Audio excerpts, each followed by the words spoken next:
Hey everybody. I don't know how many I don't even have my chat windows up. Well, let me get a second here.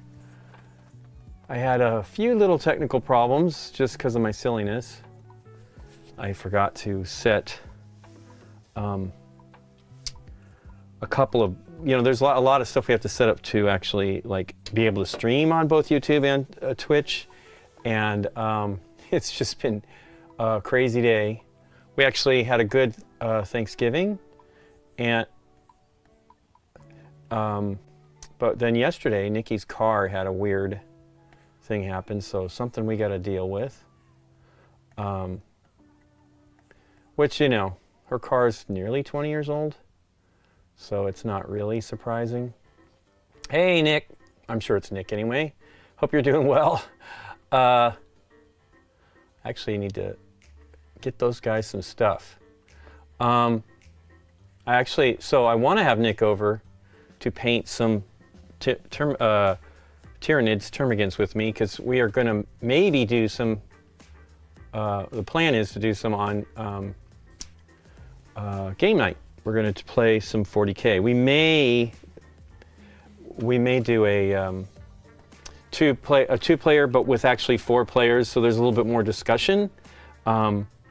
We've done that before with game night, where we've done 2-player games, and when we have the 2 people discussing, and you're not keeping things as secret as you might want, but it doesn't really matter.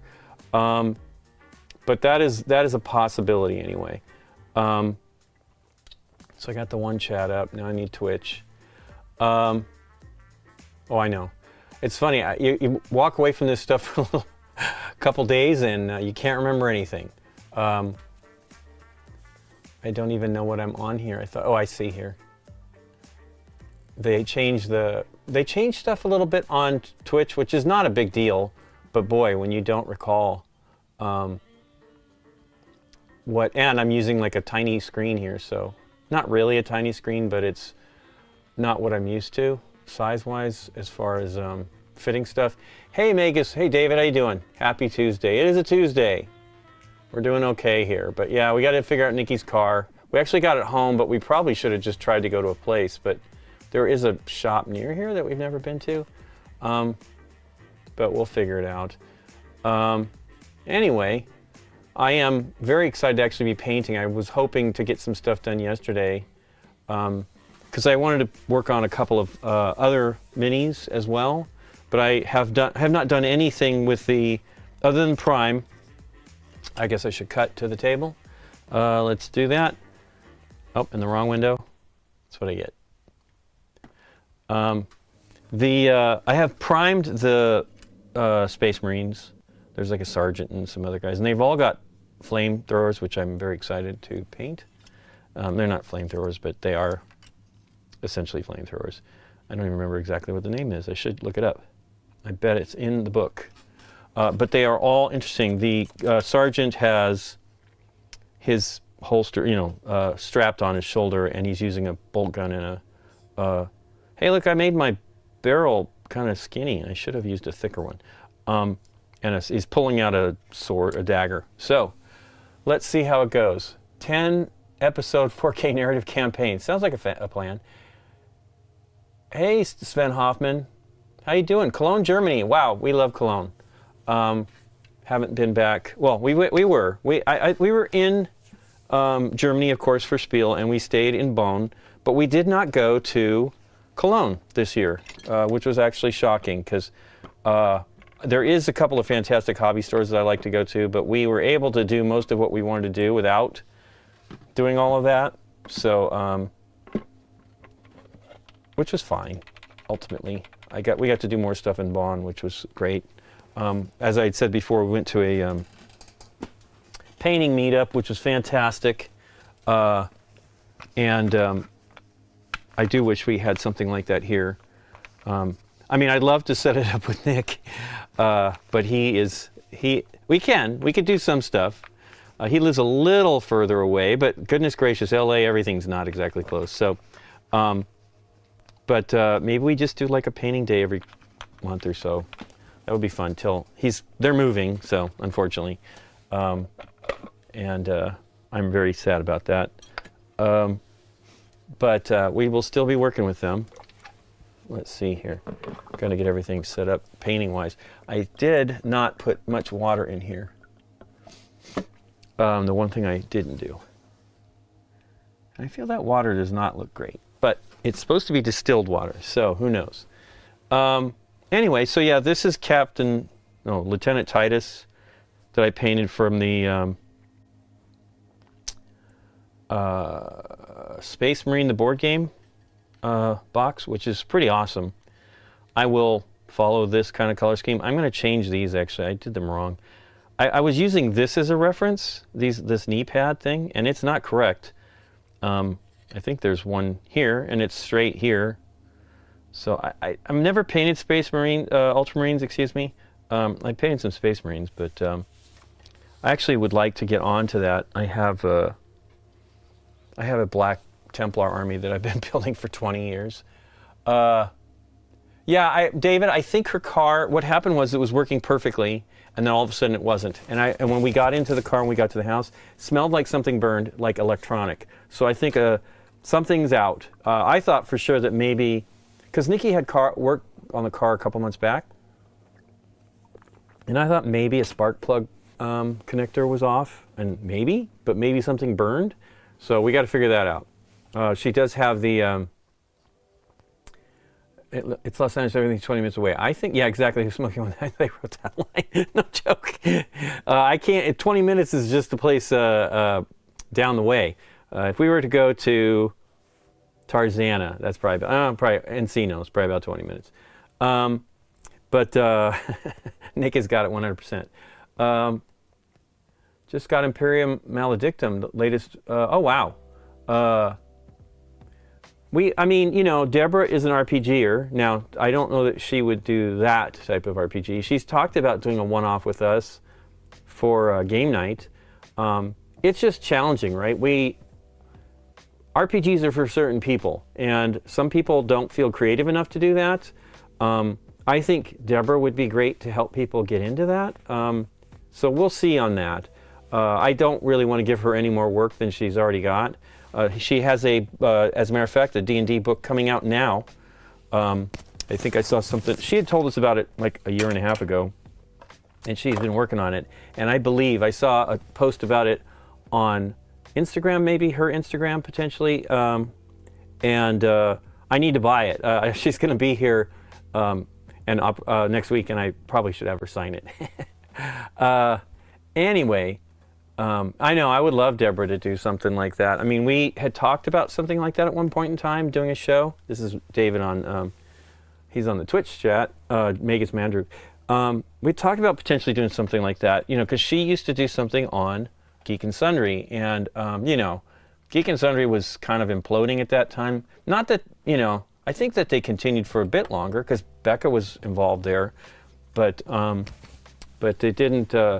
they're definitely doing nothing now. I mean, occasionally, if somebody's willing to pay them money, they'll do it. But Becca is now doing her own stuff with Good Time Society. That is her company with another founding partner. And it's great. They're doing really good stuff, and I'm very happy for them because why give the money to Legendary when they don't want to do anything with that channel anymore? And it's really sad because, you know, even though we came in the... Game Night was founded in the following after, I mean, Scott had been wanting to do it for a while, but it was after his disappointment with what the show was. Now, it's not that the show was disappointing, it was that he wanted full playthroughs, and they didn't often do that.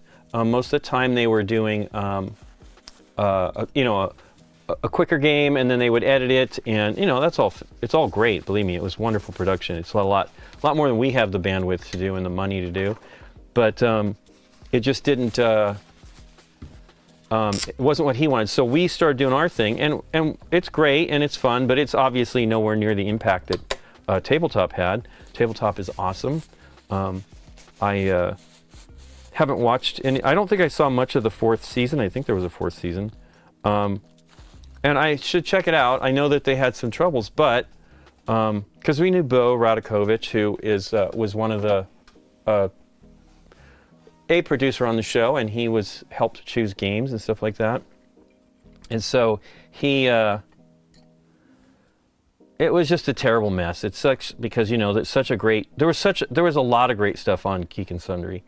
Our friend Kevin, who introduced us to Deborah, was on that, worked for them, and that was a great connection for us. And I'd done some tabletop day stuff with them a couple times, and had a great time with that. I mean, I was just, you know, I want to see the production stuff. I'm always so intrigued by that. I don't have, having lived in Hollywood, I don't have a lot of that experience. My experience is mostly from the recording industry side of things, and that was my dad, not me. And so, you know, that kind of stuff is awesome, but I don't know much about that either, ultimately.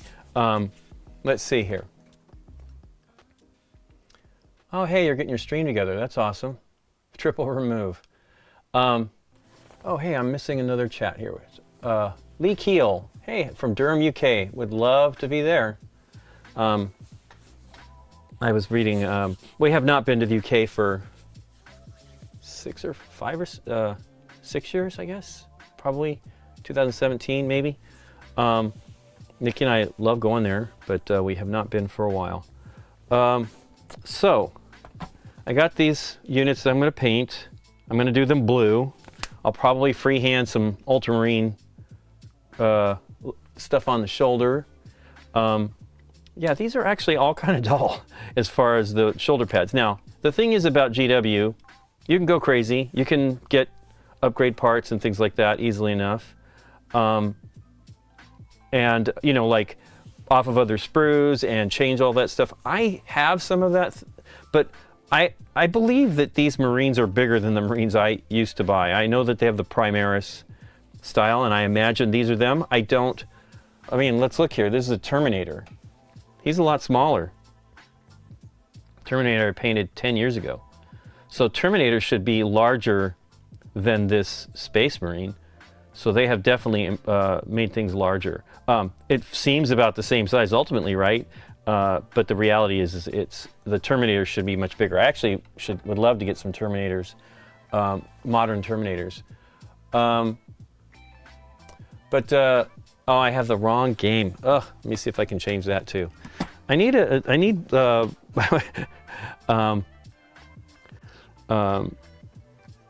so funny. We are so spoiled on the stream because Derek takes care of a lot, and sometimes we used to have Michael, and he is now a employee of. He was like doing research, and now he's I think he's doing research, different kinds of research for a insurance company maybe or something like that. I don't know. He's told me, but he's busy during the days, which is a bummer because he was awesome about taking care of this stuff. I am the worst. I don't remember. I'm trying. I mean, I do okay if I keep working on it consistently, but I've had a break. I haven't painted on a stream. Did I paint when we got back? I might have painted once, and I think I was going crazy.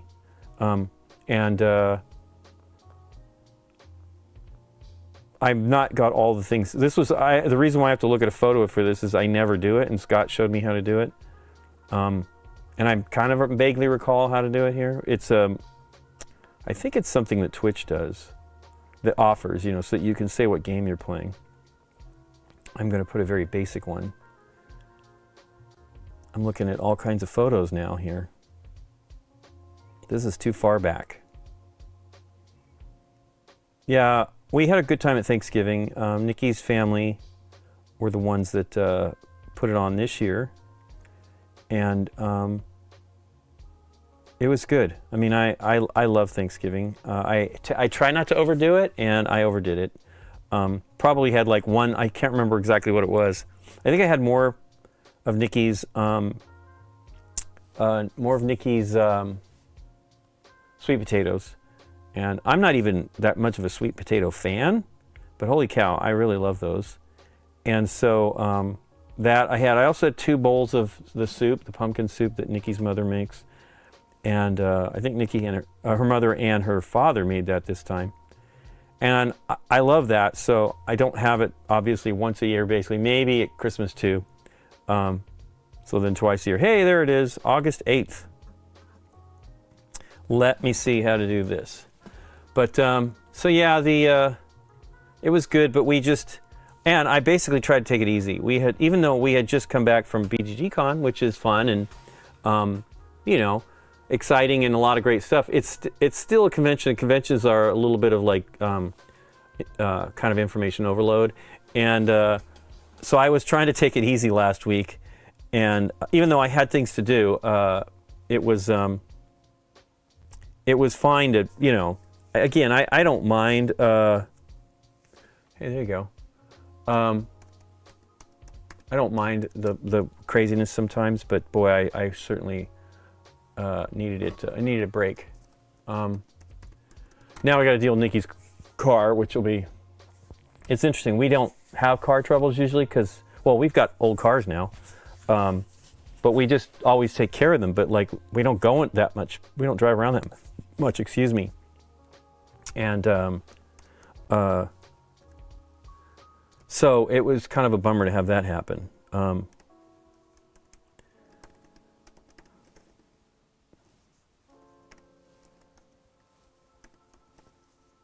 Anyway, so everybody's getting. Hey, Nikki, I'm fixing that right now.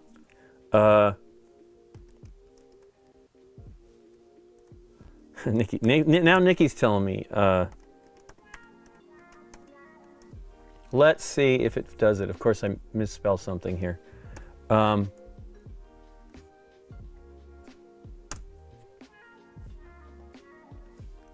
Hey, there we go. It worked. Okay.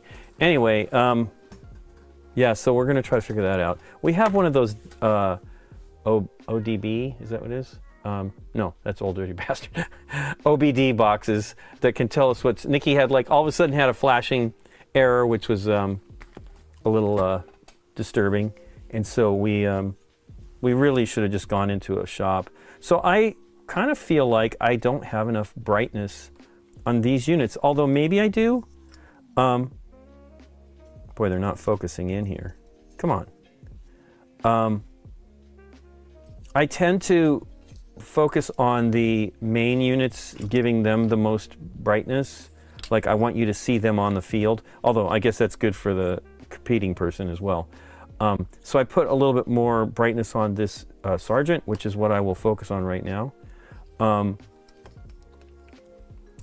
But now here's the challenge. Which blue did I use? I do not have Ultramarines blue, which I've always heard is terrible. I think it's this one, Asserman blue. Let's hope.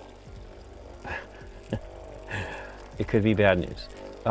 It's just a little frustrating when they don't match 100%. So I'm going to do this a little bit different than when I did Titus.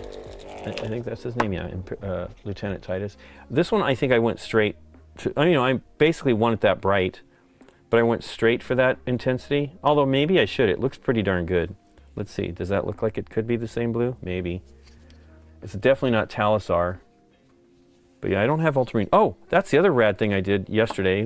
Or was it yesterday? Might have been some of yesterday and the day before. I used a new app. So GW has, well, it's Warhammer. I mean, they've renamed everything. Has an app, which I have. Let's see if I have it on this. It may not be available on, it might be now. But there's another one called Paint Rack. And what it does, let me clean the screen off. Hilariously, I have this case on this thing, and all it does is put stuff on there. So it tells you, now I don't like the color swatches, they're not great. But you can sort, you can't see there. They have the different brands, and you can put everything that you have. So I entered, they all look exactly the same, but once you click on them, it tells me that I have the matte varnish sealer, and then satin varnish, and the ultra matte. I don't have gloss, which I need to. I have some gloss, which is probably more than enough for now. That's one reason why I didn't buy it.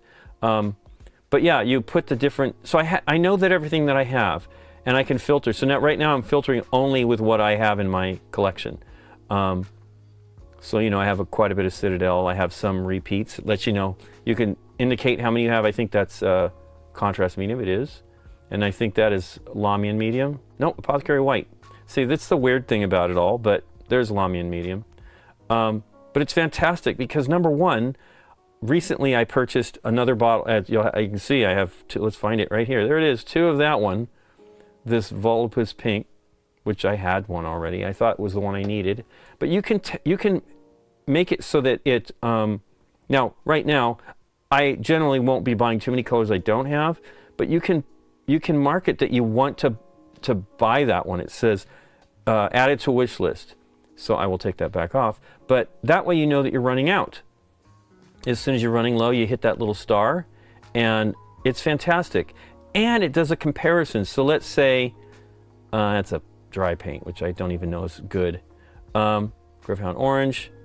Let's go to, there's some tools where you can, color tools. You can select a color, and it will tell you, is it the color tools? It might be. I didn't really get a chance to look at it, but it will tell you other colors that match that in other paint lines. Let me pick a different color here. Is there a way to do, maybe that's the one that's selected? Let me see. Library, no. Let's just do that one. That's a Vallejo. That's fine. No, but I want to do a paint. I have so many darned, oh, this is everything. Let's do that one there. No, again, that's the riser rest. Well, let's just do it. I don't know. It's so funny. But anyway, I think it's a great idea. I just don't know how to change the color. So they explain other colors. Maybe I can filter it. Citadel. Oh, wait, no. Anyway, I do need to figure it out, I will admit. But I was one of the, and I found it, I had it working. I had a whole bunch of oranges from different manufacturers, and they showed the relative shades. You know, I mean, again, these swatches are not fantastic, but it works pretty great. Hey, Dim, I was really, really excited about it because the GW one, let me actually just go ahead and open it up. The Warhammer one is, I don't even know where it's at. Oh, I know, it's going to be Citadel. Wait, is it? I feel like it's not on this phone. Search. Citadel. There it is, Citadel color. I need to see if it's in the Android version. It was not when I downloaded it for this. So this has got a lot of other things going on, which is fine. I have a wish list. So you can do the same thing. Of course, it's going to prioritize their stuff. Yeah, you can set up projects. I don't have anything like that. Hey, I'm going to buy paints. No, I'm not going to buy paints. Let's see here. Oh, here you go. Duh. You can click on the paint, and it shows you what you, I mean, this is projects again. Goodness gracious. Yeah, this is like a, boy, I'll tell you, that shows you how much I know. I barely used it. So I used it a bunch a long time ago when it was literally just a color app. And then, oh wow, that's cool. It'll tell you, it'll suggest colors. But boy, I can't seem to find your battle ready. All right. It's projects though. I don't want projects. Maybe my stuff. Boy, I'll tell you, I found it. I could not find it. Inventory and wish list. There we go. So this is all the GW stuff I have or don't have. And there's the inventory. These are what I actually have, excuse me. And it's theirs. It's great. I don't have as many of the GW paints anymore. Actually, I need to put some in. But it's cool. But the downer is it's just not, it's just GW. And it's buried, actually. It's kind of frustrating. Obviously, once you get used to it, it's no big deal. But having the ability to have all these other color ranges, and I don't even have them all, though, because I have a whole bunch of paints from the people that manufactured Tearful and County Sonic stay for 72 hours. I don't know if I believe that, but I'm happy you enjoyed it. We had a great time. I was a little bit, I was shocked. how emotional I got. You know, 500 episodes is a long time. It's more than 500 weeks because we originally only did an episode every 2 weeks for quite a few years until we got Derek on. I started full-time with BGG 6 years ago, almost exactly, and I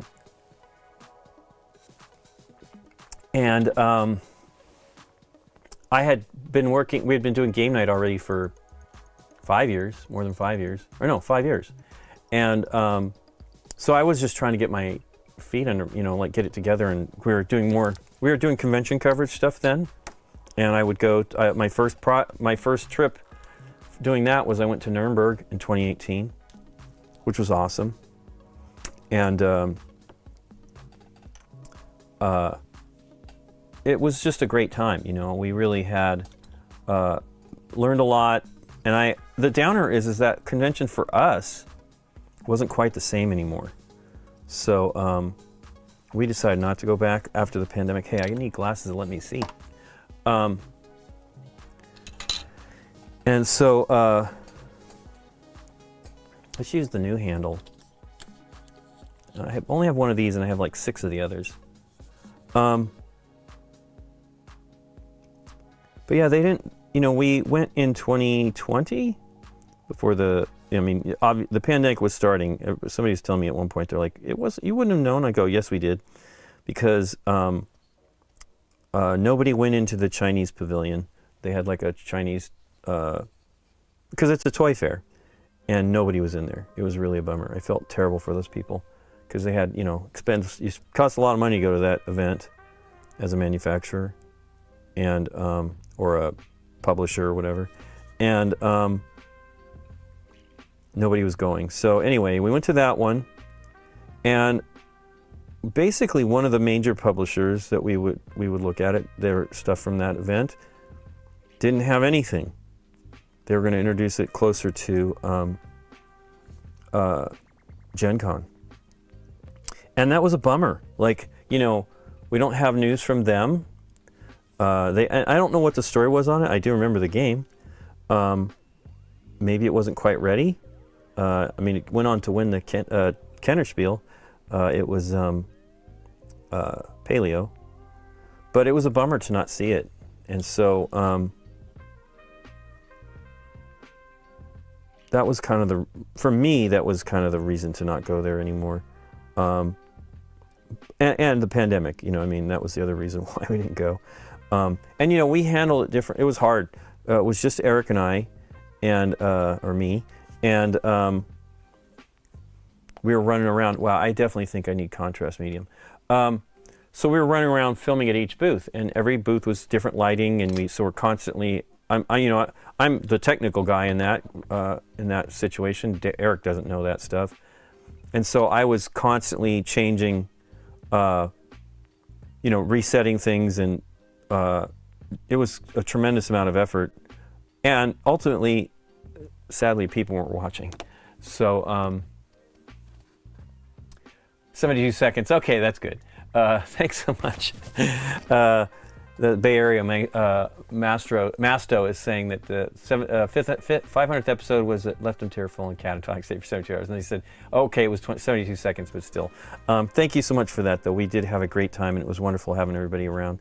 There's been a couple emotional moments when we had everybody back in 2021 for the beginning of season 8 of GameNight. We had Deborah and Aaron over, and we did the loop, and it was just weird, like all of a sudden being able to do what we hadn't been doing for a while there. Anyway, I need contrast medium.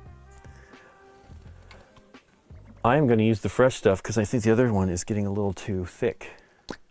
I think I need to put just a little bit of distilled water in it to help, because what happened is I left it these flip tops, they look like they're closed sometimes, and I thought it was sealed, and it was not. So I came back after the weekend, and it had been sitting sort of open, and I think it's ended up. There's a couple. I had another paint do that recently too. Not recently, but it was after that one. So yeah, then we just decided not to do those kind of events. So we're not traveling as much. We may be doing more. We have a, we collect games for the BG library at these conventions sometimes, mostly Gen Con and Spiel. We had, a lot of the time, we were always carrying gear and we just couldn't, publishers would want to give you the game and we're like, we just don't have a way to easily get it home. Or to the library, really. And so we kind of need to do that again. Our library was pretty good, though, at BGCon. It was not quite as bounteous as it may have been in previous years, but it still was pretty large. Lots of publishers send us the games. But not all, especially the smaller publishers from around the globe, you're not going to get those games unless you bring them back from the convention because it's just expensive for them to ship them. As a matter of fact, at the end of at the end of Spiel, Nikki and I were begging publishers not to give us the games because we were getting stuff for the library, but there was a cutoff at one point, and we were getting stuff to put on GameNight potentially. And there was a cutoff point for us to get stuff to the, because I don't know if we actually end up bringing anything home directly to then take back to Dallas, but we might have. I feel like we brought one game, at least. But the, we just didn't have any more room, and so we're just begging them, please send them to us. We can't take them, because we had our bags completely stuffed. As a matter of fact, we had them completely stuffed again after BGG Con because we bring games home from there to do on the show from the library, and we couldn't. We were packed, and so we had brought some stuff to the BGG offices to have them ship it to us, and that stuff's showing up today. It's a lot of stuff. So we'll see how that goes.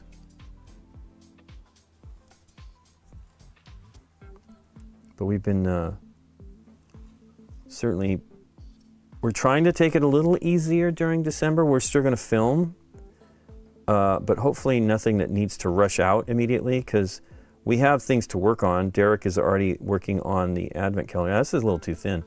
Now you can just do a second coat. Also, you can just see how it looks, right? But look how dark this is. It's already pretty dried. This is going to be lighter for sure. I probably put too much contrast medium. But what happens is when you use the contrast medium, it lets it not necessarily pool as heavily and be as splotchy. Plus, you're just going to put another coat on it, which also helps to make it not splotchy. It means you can't go fast, though, obviously. But yeah, we have a bunch of stuff. So we're filming. Derek has already started editing. We filmed a bunch of the advent calendar stuff already, and then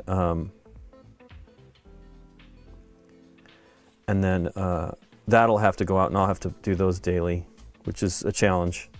But yeah, the hope is that I can actually maybe do this kind of stuff a little bit more personally. Like I want to paint a bunch of stuff. I wonder what that little connection is. I wonder if it's just a black hose or something. I will paint it like that.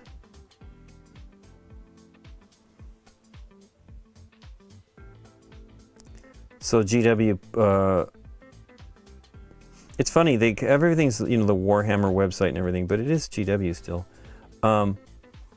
Games Workshop. They just last week put out their Battle Force boxes, which is a Christmas thing that they do, and it's usually a pretty good deal, especially here in the United States, where we are paying a little bit more than I, kind of. So, for example, I have painted some of those. I showed them. I'll show them again. The Hearthkin. They're from the Leagues of Votan, which are essentially like the new space dwarves. So their box has 2 vehicles and a good chunk of troops. So it's basically enough to have an army, or at least really get started. I mean, that's the problem with GW stuff. With the actual the regular Warhammer 40K and 40,000 and Age of Sigmar, they just, it's a ton of stuff. You can go crazy. Just depends on who you're battling with, right? What's your base points that you're going to be using. So they have these battle forces, and they're $230. I think all of them are $230, and I don't think they're called battle forces on the Age of Sigmar side of things. But the one I kind of wanted, because it was such a great deal, was that Votan one, because it had 2 vehicles. The vehicle's like $115 or something like that, the main kind of tank unit, although I don't think it's really a tank.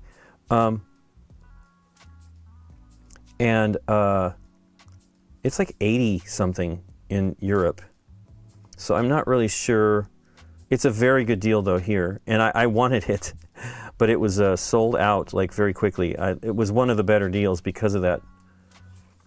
There's like lots of folks telling you, YouTube videos and things like that, what the value of each box set is. The other one I really would have liked, even though I really shouldn't buy anything like that, is the Chaos box. I have some Chaos units. I bought, oh goodness, it's German, but what was it called? It's a US one. It was a good deal though. It was one that was a set from that year, from last year, 2022, and gosh, I don't see it. But we split it. He took the Eldar, and I took the Chaos Marines, and it was cool. I mean, I would love to do that. I actually kind of fell off the map on buying the Warhammer Underworlds stuff. I love all of those miniatures. Almost every single one of them is great. I think it's a great series, where you can buy a warband for not very much money. They're now about $40. They were a little bit less. You could inexpensively get started in Warhammer, playing Warhammer stuff and painting. And they included, really beautiful, their minis are push fit on those, really beautiful bases. And I dropped the ball and didn't get, starting in 2020, I kind of lost track, right? Because I was online, obviously, that's all we could do. And I missed that they had a new release. And it was Dreadfane, maybe? I have Beastgrave, that was the last one I got.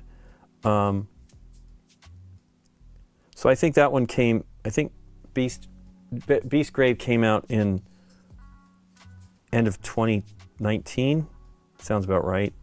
And so then their next box would have been probably the one in 2020. It was 2020, Dreadfane, I think.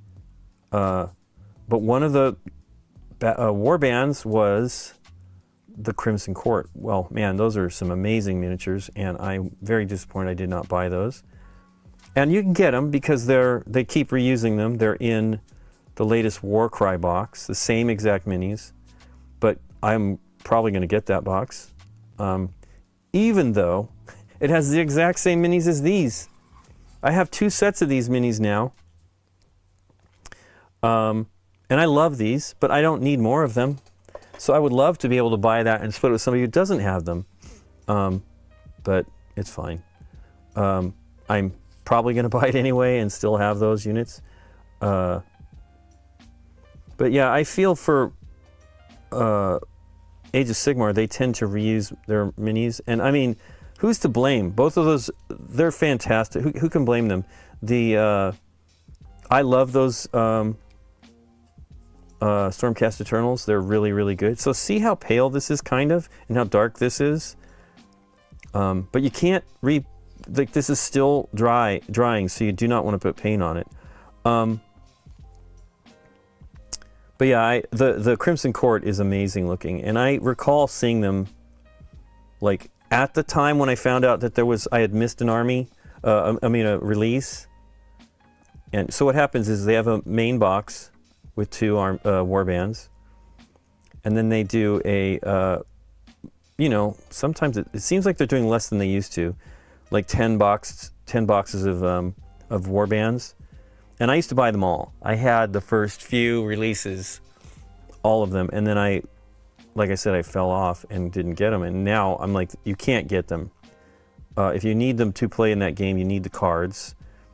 And unfortunately, like I can find it in foreign languages, but that's not too helpful to me. But yeah, you kind of have to get in and keep going if you want to do those things. And I love those minis. I mean, I just pulled that one off. Look at this base. I mean, this is this is a push fit miniature, and it's a really great pose with a fantastic already designed base. Now, it's fun to do bases, but it's a lot harder to do dynamic poses, to convert them than they used to be. Because, this one is this shape, and a lot of times, you'd have to really you have to be a pretty talented converter to do a good job on it. I'm sure it's, I mean, there is nothing to say. It's not like it's easy to do. I've been paying attention to Louise Suggs. Is that Sudgeon Suggs? That's her nickname. Her channel's Rogue Hobbies, and I had seen her stuff over the years. I had seen like some Zinch stuff that she did that was just amazing, and she supposedly, I was seeing on the Painting Phase, which is a new-ish channel on YouTube, some ex Warhammer folks, including Chris Peach, and actually one of the guys is not a former. He's a fan. He's a hobbyist, a Warhammer hobbyist, but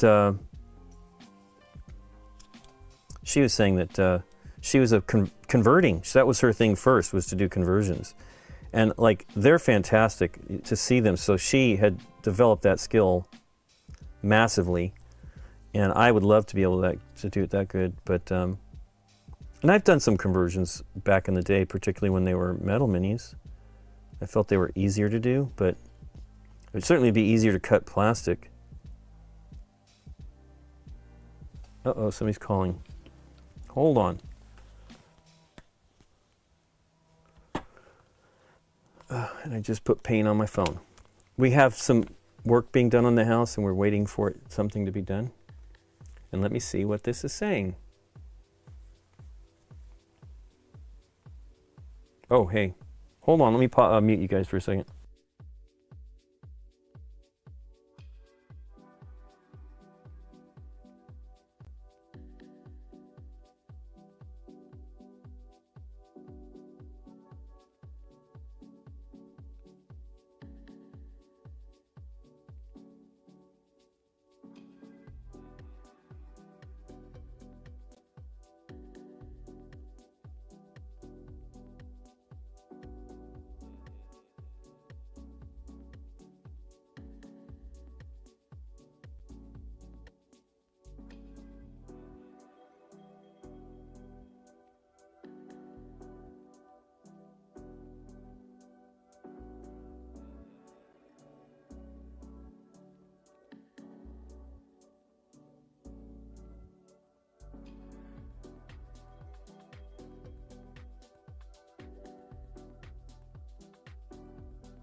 Well, there you go. Lots of who knows what's going on. Anyway, that is the you know, whenever you have work being done on your place, it is not fun. And I used to work in the in the construction industry. I worked for an architect, and then I worked for health organization here in LA in the construction and planning department, and even they had problems. You know, like we did stuff internally with that group, but we did not. We contracted all the major jobs. I mean, you know, if it was a remodel, it was probably going to be done by a major, architects and contractors, and that was always a challenge. You just have a hard time making sure that they keep on the job, and we have had nothing. We have had nothing going on here for like a month now, and they basically have tons of excuses, as always, and that's fine. I know how it is, but we just need to get it done. It's so tiring.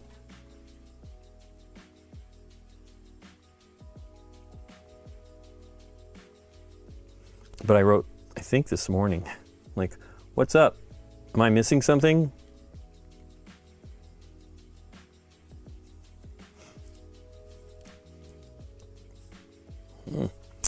And the paint is dry. It is very dry. We are kind of cold here, for us anyway. It was shocking to come back after it being so, it was kind of warm, a little warm for us in the beginning of November. And then to come back where it's kind of cold. Again, we're not, you know, the Northeast or even the Pacific Northwest, but it still is. I guess I don't need to worry about like getting the dry paint out of there so much because I'm not putting it into an airbrush.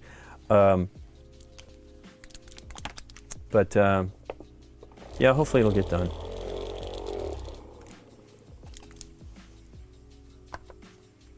Oof, I hope everybody's doing okay. Oh, just dusting of snow. I'm jealous. I grew up in the snow, and it's a very long time ago now, but I loved it when it snowed. I'm sure I was not driving around and things like that at that point in time, so I'm sure folks that have to deal with that stuff, it's not so much fun. And we walked to school, and I was, I remember when I was pretty little, and it would be these giant banks of snow, from plows and stuff like that, and walking through that stuff. It's funny, I every time I think about that, it's like, wow, that was weird. And then when we moved a little bit further away, but we're still at the same school, because I think we were going to be moving. It was just before we moved to California, and it was we rode bikes and to school in the snow. Now, I don't recall it being terrible, and it wasn't that far. But when you're a little kid, that seems pretty far. But I think at the time we only had one car. I know we only had one car, and I think my dad did a lot of nights. He was a record producer guy, and so they did a lot of late nights, and so there was no driving us for sure. And we were close enough that you didn't need a bus. But that was definitely a different time.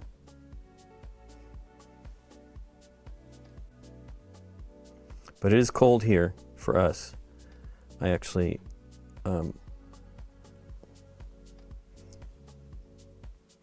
have to get used to actually turn the heat on again, because we're just not used to doing that here.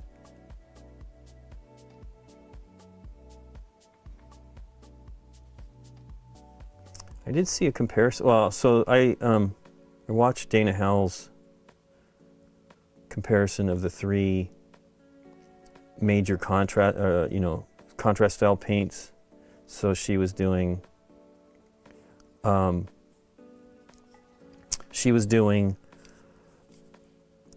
GWs, Army Painters, and the Vallejo Express colors. And the funny thing is, like, so I didn't, you know, I still haven't tried the Express. Actually, that's not true. I've tried the Express, one bottle of Express color. But I can't even find them here. Like, nobody has them. And the one I tried was Starship Gray, I think, or something like that, that Sebastian had bought at Spiel. And then I was trying to find that color, and it was nowhere. I'm like, what is going on? Like, because I liked it, and I wanted to use it continue to use it on the minis I was painting. And I couldn't find it anywhere. And their site is, like, Vallejo's website is not very good. Like, it's broken right now to tell you where to buy their stuff. And I hadn't seen it. I mean, it's been out for a year, I believe, or at least 8 months or something like that, 9 months. And I couldn't find them to purchase. And turns out he bought a new one. They actually have an expansion of the line, which is pretty great, with some intense colors and things like that, which I'd love to try. And Dana had the same thing. She's like, didn't even realize she had the base colors that they had, and said while she was filming it, she found out that there was new colors, and she couldn't get them either, and she's in Canada. So that is frustrating. But I'm happy to know that they're doing more colors, because I do like Vallejo paints.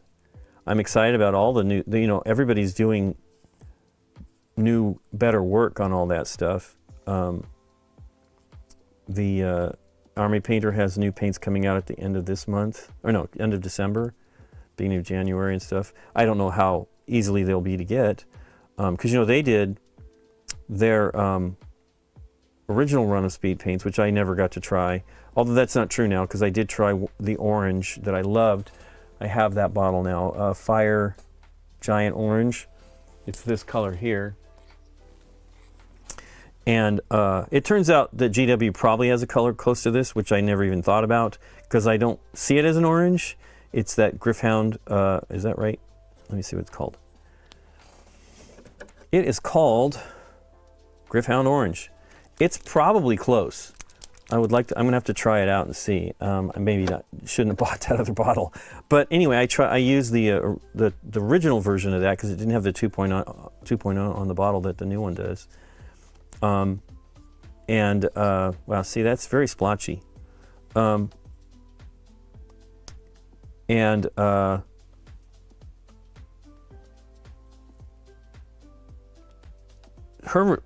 assessment was they're all kind of similar. They all basically have the same, you can almost use them interchangeably,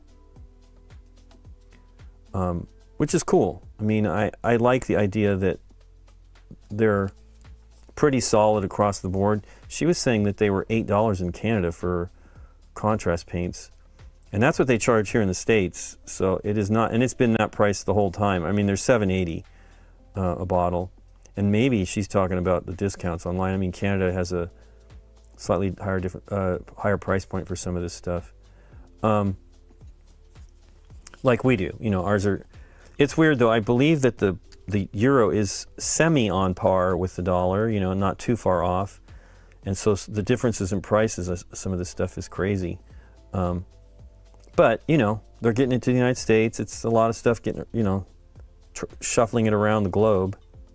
Because the paints are made in Germany. I mean, excuse me, GW paints are made in the UK. They used to be made in France 20 years ago or so.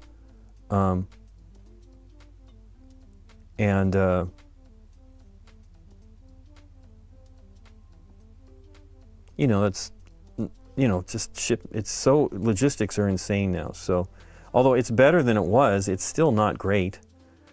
I did get the, goodness, that's splotchy. I'm just gonna let that go.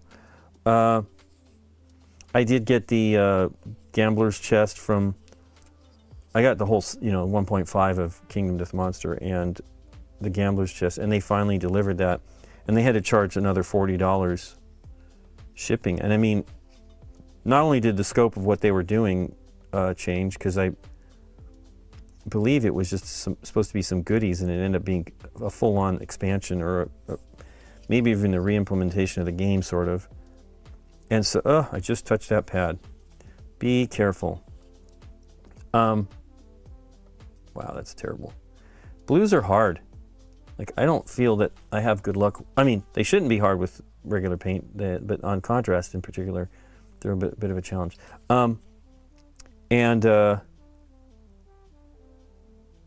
That game expanded, and they had to charge more for the shipping, which was totally fine.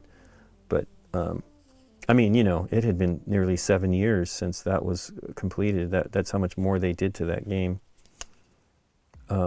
which is cool. You know, I mean, I love it when you don't see that very often, where they work so hard to give you more than what you are expecting. I mean, you know, at least at that level, there's definitely some more where they try real hard. The other one I waited forever on was the. I mean, you know, I've had many projects that on Kickstarter and stuff that did not go that quickly, but it was the Carnival Zombie, which I love, and the new one is great with all the new minis and stuff. It's a very nice job, but you know, very small company doing all that work, and that's just hard.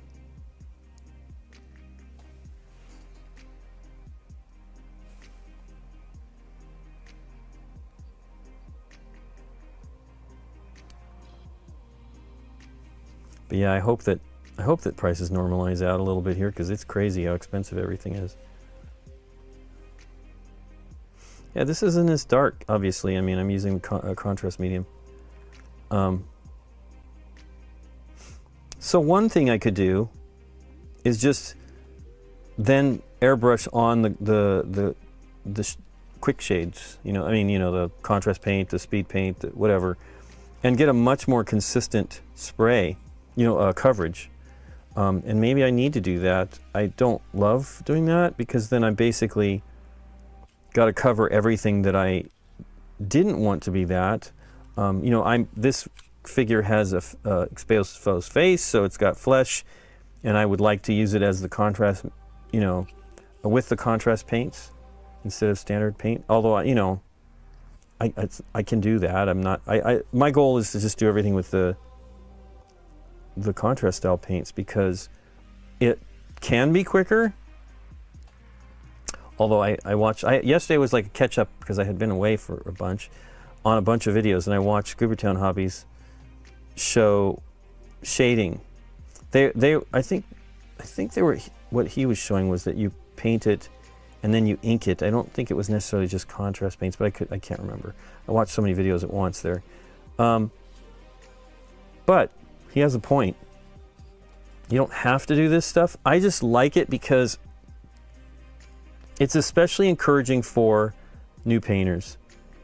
He kept saying, if he could do it, you could do it. And there's some truth to that, but I don't think he's a terrible painter. You know, I mean, like, my point is as someone starting out, this is what these paints can do for you, is give you the confidence to move forward and get you moving, right? You just get to be painting, which is really, you know, the main thing about doing this hobby is you just got to keep doing it. I am very sad that I have not been doing as much as I would like, because I had really kind of started to make some real progress, and maybe I'll be able to continue, but you just got to keep working on it and get stuff done. I want to get the because I guarantee that's coming in a few, like 3 or 4 months probably. The next batch of Marvel United, and I am still not done. I did do about half of the Spider-Man stuff that I don't even think is actually still out yet, although I think it's coming in December. It's not actually. They were letting people know it was coming, but it wasn't going to be part of that Kickstarter. And so I'm intrigued at where that's going to go. Like, there'll be a bunch to paint, so I really, really need to haul on it. And you know, it's not that hard to do. And that's one reason why I like to just paint them in the style that, I mean, especially for comic book characters, in the style that they have, because I don't have to worry about it. And then if I want to start getting more creative, and I have done that, that was how I started.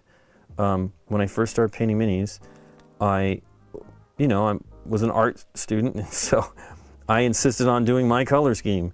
And I was doing an Eldar army at that time, Eldari as they call them now. And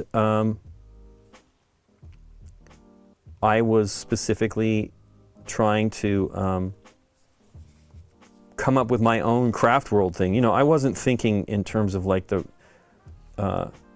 lore. I could have chosen a faction and gone with that, which is perfectly fine. But it's just, the thing is, and I'm not, if you want to do the color schemes and stuff like that, and you know what you want to do, then go for it. The issue is just people that, including myself, who can, I didn't actually spend that long, to be truthful with you, but you could get like bogged down by with just decisions, like what should I do? And you're afraid that you're ruining something, and you don't have to really worry about that stuff. It's not that hard to strip minis anymore, and not that toxic. I mean, you can do it where it's not toxic. You can use like simple green, and I use that LA is Totally Awesome, and it does a really good job of stripping minis. And it's down to the plastic. You just have to make sure you clean them really, really well after you do that, so that you can, the paint will adhere, and you need to prime it again anyway. I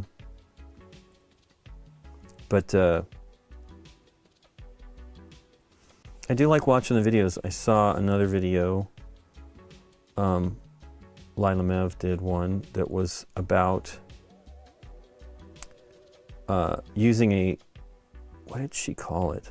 A filter, but there was also another name. Anyway, it was like, you basically do your color scheme, and then you mix in your color, your whatever color that's tying everything together into each of the colors. Then you put the color in like in a wash, and then you paint again over to bring back the highlights, and it was pretty cool. It's a lot of color stuff that you don't necessarily need to worry about, but if you're going to do, but I mean, in regards to like using even the GW color schemes or something like that, you still can do things like that to really to give it something special, you know what I mean? Ugh, I got it on his skin and it's all over. Well, man, here you go. I'm getting the color, tying it together. He's going to have some of that color in his flesh and his hair here. Hopefully not. I actually got into Dana Howell's stuff when she was doing like very neon kind of color schemes. I was really impressed with that. And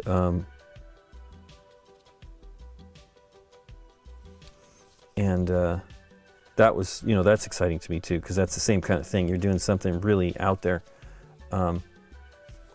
And I thought those were great. She really kind of, she's right now working on some RPG stuff, which is very cool. But you know, she's doing a lot, miniatures and terrain, and they're going to do a campaign, I think, on a new channel that she's putting together. And so, you know, that's a lot of stuff, too much. But I mean, that's the same thing if you're going to do an army for Warhammer, Age of Sigmar, or 40K.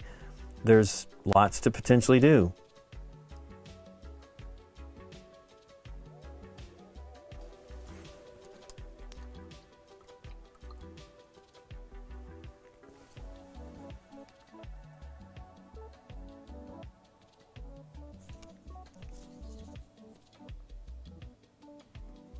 What did I do? I did leather on this guy, I guess, of some sort, on his holster, and I guess that's a holster. I don't see the gun poking out. I don't know.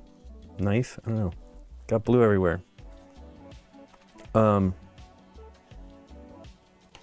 probably do the same, but I was actually thinking of doing something entirely different here one of these days with the leather where it's black, you know. There's plenty of black leather out there. Yeah, this is neat. I want to continue with these guys. This is actually the color I was talking about, that space Starship Gray or Spaceship Gray. I need to work on those. I actually bought another 10 minis too. I bought the Kill Team Hearthkin Salvagers, which ultimately is not that different. But I was having fun painting those, so. The thing is, I don't need more of the same unless I'm going to make an army for them. And I do have plenty of armies I need to paint. We have modern and old stuff. Saw a really great video on doing, it's just got paint off of something here. It's sort of going fast, and it's, I guess because I'm using the contrast medium, it's slowing down the paint, the drying time. So I need to like not touch it. I saw a video on painting like the burn. So when you see exhaust tailpipes, they have like a color effect where they start with a purple to a blue to, where it's burned on the end. And he was doing something like that for these flamers. I don't know, that doesn't sound right. What are these called? It's been so long, was never that into, I mean, the Marines are awesome. Like, they are really great looking minis, but I just was never that crazy about them. Man, I need to see more of the Leviathan miniatures. These are just great. So different. And like, each of them is different in this set. There's no repeats, which is amazing, because I've got other ones. I think we did the Gene Stealers in the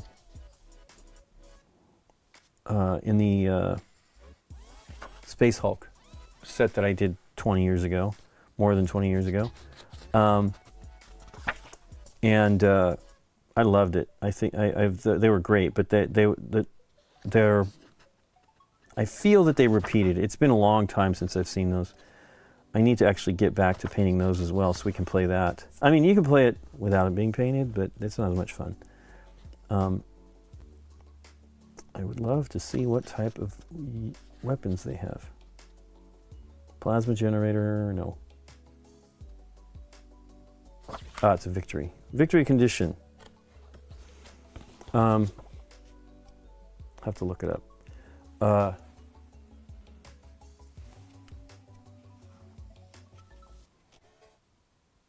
Yeah, they're cool, man. So that looks like it's a Terminator there. He's a Terminator. This is not in the set. Yeah, because I think these are the units that are in the set here. Oh yeah, these are Terminators. What am I totally looking? They look pretty big. Oh, you know what? I probably have some Terminators. Maybe. I bought like the Primaris Battle Force. Goodness gracious, where is that? It is a Primaris. I don't know that it actually has I bet you it does not have Terminators in it. They definitely do not cross those together too much. Let me peek here, though. I have it up above me. Space Marines. I don't know. I can't see that. Let me put some real glasses on. Such a narrow range of actual being able to focus on things. Battle Force, Space Marines, Primaris, Interdiction Force. It's got a tank. Huh. Let me look it up. 2017, maybe? 2018?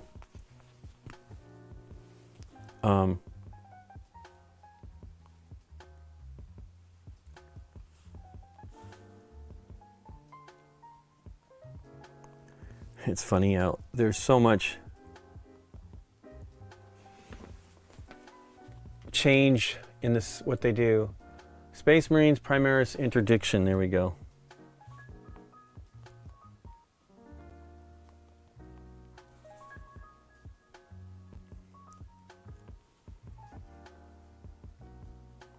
That is probably it. On eBay. It's a pretty good price. It's got jetpacks, got bikes. I don't think that's it. I think it's the old one. Let me do that again. We put 2017. That seems like the time frame. It's all a blur. That might be too early. I don't know though. That kind of looks like it. Sure does. And I gotta say, no Terminators. So I need a box of Terminators. Do I need a box of Terminators? I don't know. I also like the, gosh, Grey Knights. I mean, I have an old set of those too that I never touched. I really am crazy. I cannot buy more. I think I bought Grey Knights. I put everything up above and I don't remember seeing it, but Lord knows. I should actually try to track that too, because I do not want to buy things that I don't need. got too much stuff to paint as it is. I watched another video last week from Miniac reviewing miniatures from different game series. It was pretty great because I guess it took a year to put together that video because they were trying the games. They had friends that would bring the games in and they'd play them. And I don't know if he was painting the minis on those. I can't imagine. He maybe did. Maybe that was part of the payback. But it was great because he covered a lot of different stuff. And the shocker to me was, I have not actually seen those minis, so I don't know, was the one that he felt tied with the quality of GW's miniatures, which I don't feel that many actually tie with GW, was the Descent box. And I want to see, I don't need that game. I don't need more stuff, but I would love to see it. I think Scott bought it, but I only played Descent once in an old version of it, and I liked it a lot, but you know, Dungeon Crawl is fantastic. But it's such a massive box. When they released that, I was like, you've got to be kidding me. And that's just that's just the beginning of it. It unleashed the craziness with gigantic boxes for stuff. We did get the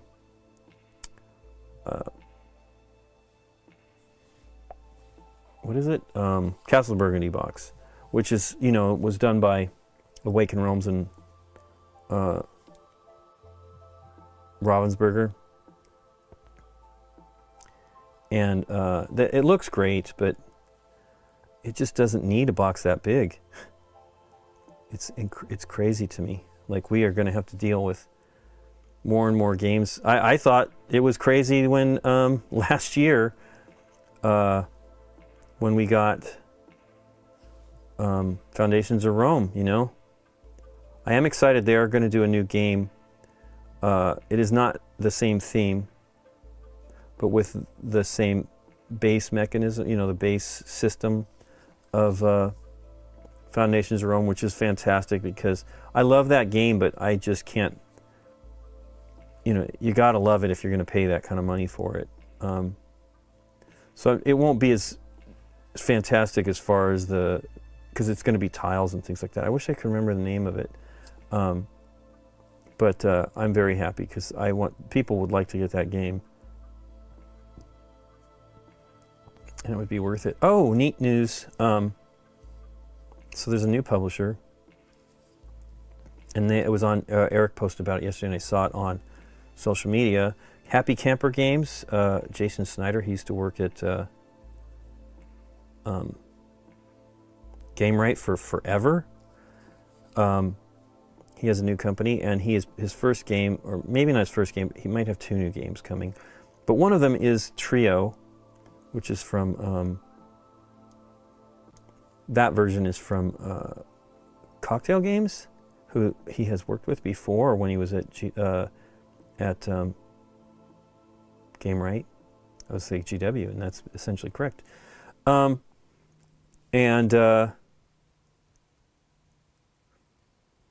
It's actually available this weekend at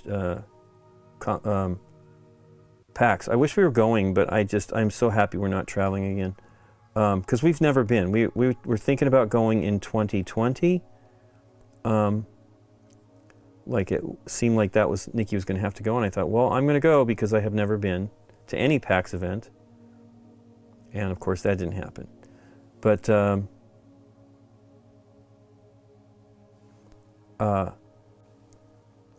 very excited for Jason. I think that game is fun. We actually have a video coming of the game it is from. It's called Nana, which I guess means is a way of saying 7 in Japanese.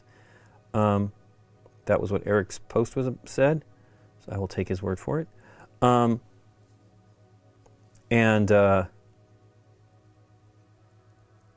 would lessen the impact of that movie if you called it Nana. But anyway, we really love it, and so we use the Japanese version because we did not have Trio. We're probably he's gonna send us a copy, and we'll probably reshoot the intro or something like that, and maybe the discussion. Who knows? We'll figure it out. Because we did that with Rusty, and that'll be easy enough. But it would be nice because it's not easy to get the Japanese version. You can get it. Mike Nikoloff, after he played it, bought like 6 of each. So there's a standard edition of the game and a standard edition and a Christmas edition, which actually adds a rule to the game, which is cool. I do not know if the Trio has that rule in it. It is they did change things a little tiny bit, but I mean, it seems like it's for the better. But I still haven't played I actually haven't read. I saw it at BGG-Con, and Scott got a copy. And I like, I like cocktail stuff. So it's a small box. The new version, it's not as small as the original Japanese one. But yeah, you can order it from Japan, but you can't order, it's not easy to buy that, the main game, the original game of it, because they're not allowed to ship it, at least Amazon is not. He bought it from another seller that was, featuring it on Amazon. They had a store on Amazon, so he got them. And it wasn't terribly expensive. I think they were around, $20 a box, each game. And that's not too bad, considering, that's what games cost. You think, oh, it's such a tiny game, it doesn't have that many cards, but still. And it's, that version is very nice too. The art's really cool. We actually saw that version, the new version, the Trio version, and not the latest one. And it looked good. It's not it's not the cute art that is in the original Nana. I think we played it on a stream. But it's not everybody wants the cute art. We're crazy, and we do. But I will be very happy to have a copy of the new one as well. And I'm very happy for Jason. I think that's a great game. A great one.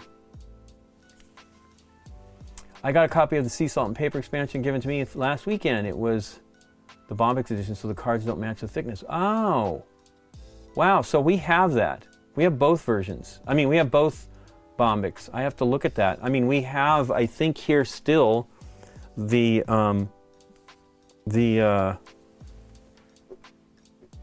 Pandasaurus. I am surprised that they're not manufactured similarly. That is very weird. But yeah, we got both of them at Spiel. That was one that I specifically wanted to get. Sleeving, I think you still need to sleeve those, Chad, because Chad's on our Twitch stream chat here. I think you need to sleeve them because those are, well, maybe it's I think it's right here. Let me see real quick. Oh man. Oh, here it is, right behind me. Pandasaurus one at Gen Con got like folded very quickly. And so we didn't shoot this yet because it's kind of on camera. It may not be visible here, but it looked very visible to us. We played it on the stream. I mean, it got pretty beat up in the short time. I mean, it had come out last year at Spiel, and people folded them real quick. Like they're not great cards, which is a downer. And I haven't looked at really the new one that we got yet very carefully. It's in here, I think. But yeah, look at how many creases there are. So it's a bummer. And so we couldn't do that on the stream. Even though we will sleeve them, it just wouldn't look, I think they'd be visible. So that was why we got another copy, but we love this one. It's fun.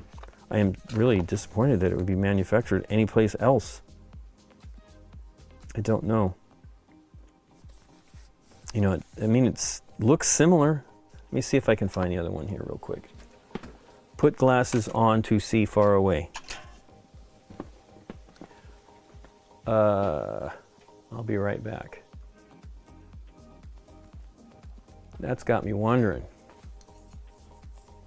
Chad, you got me thinking here. Man, we got so much stuff, and we have 5 boxes arriving today. I do not know how we are going to deal with it. I don't see it. Should be here. I mean, Nikki moved a bunch of stuff around for Christmas. Our decorations, she's actually getting on that, and so that's really great. We need to do it. Huh, I don't see it. But it's here, and we did get it. I feel like I opened it though, because I believe I put the expansion in the box. I mean, because it's just an envelope. Anyway, not a big deal. It's interesting. I mean, it's kind of frustrating. Sometimes you get versions. So we had, you know, Quacks. They changed the manufacturer, and so the board is different. And that it's not a big deal. There's no like hidden information. We're just talking about the player boards. But it's just still a bummer. Wow, did I like yank the microphone off? Or the headphone? It's still a bummer when they don't look the same. But you know, it's difficult. You got to go with where you can get probably a good price on things. But wow, that really is not that smooth. Back to the other glasses. It'll be fine though. I absolutely need to try to do one where especially since like these guns don't necessarily need to be contrast paint. Boy, there's some spots in there I did not get. A tiny bit of water. That is distilled water.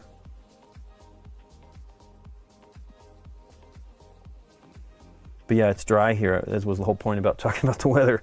It is very dry here right now. We did have a bunch of rain while we were away, I guess. Not a ton, but not as much as they'd hoped, actually. So we missed that.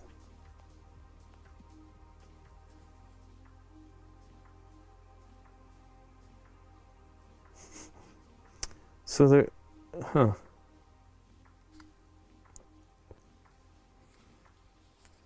Okay, well, let's do some. I generally don't paint them as black, the guns as black as the GW folks do. I am going to use Basilicanum Gray, but I think I'm going to use the not as good version I have. I like sleeving. I mean, I sleeved a long time ago. Then we started doing GameNight. And I realized there was no point to sleeving if you're doing it one time. Because, you know, that was really what you're protecting them. And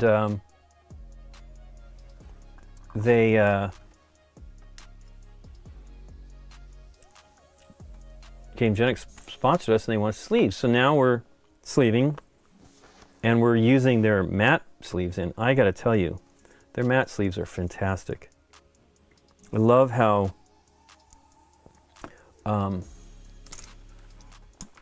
I love the matte ones. Love the matte ones. They're, when you're sleeved, it's a better way to have them sleeved. Okay, so I painted those blue and they probably should be silver. What did I do on these? I did do them a little silver, so there we go. The vents here, I guess. He looks pretty good. I'm not real happy with the purity seals. They're, for whatever reason, I wasn't able to. I probably wasn't using as tiny a paintbrush. I will show you what I did here. You know, and it's just squiggles. But these are better. And I was able to actually make them look like squiggles. It doesn't look so great there, but I saw a guy at BGCon, yes, who had some purity seals on like a vest. They were amazing. We used the GameGenic bit trace for TTR Legacy, and we played it over the weekend. Did you do the whole thing, Chad? Trashorama. I know you were talking about doing the whole thing. We've only done the 3, and I love those. There's a bunch of stuff. They have those new token keeps, which are the small ones that are, you know, made as nicely as their oh, that's cool. Well, I'm jealous because we would like to continue with it to finish it off. Alan had watched it. He watched the video. He's like, I didn't know what you guys were talking about. And at the end in the discussion, he didn't realize we hadn't played the whole game. I'm like, do you think we could have done the whole thing in 3 hours? I think it's 2.5 hours final run time on that. And but yeah, we could not have finished that in 3 hours. But we were just talking about like balance between the routes. So in our game, the green routes were strong. Now we only played the first 3. Hey, it's not on camera. We only played the first 3, so I don't really know what the end result is of all that. And that was the thing in the discussion, because we were talking about things in the game in our discussion. But, you know, the game isn't done. It's going to evolve. It's got 12 hole... Ooh, I want to ask you. That's got 12 hole... they're not adventures. It's 12 just levels. You know, you go through doing... yeah, maybe this isn't black enough. And supposedly you can play it afterwards. So that's what I wanted to ask you, Chad. Does it seem like it would be pretty great playable when it's done? Because some people, you know, they say that you can do that on the games. I mean, the original story I heard was that Pandemic Legacy, they wanted it to be an expansion or something like that. I mean, this was just like the very first things they said. And that could have been completely, I might be misremembering that, but they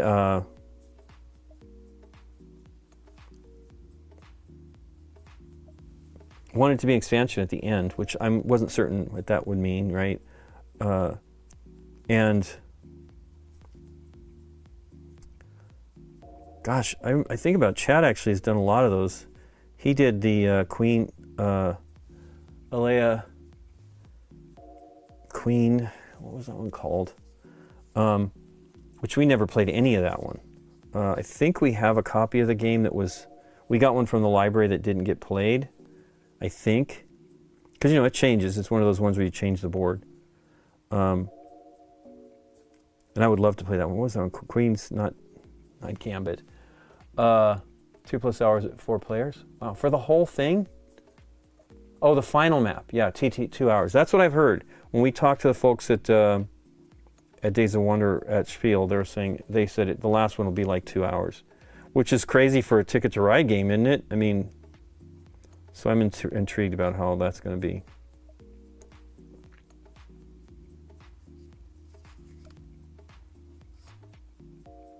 That's cool, though. I'm glad you guys were able to do that. 4 players, too, huh? So that's one of the other things I'm intrigued to see, is you can have players not play.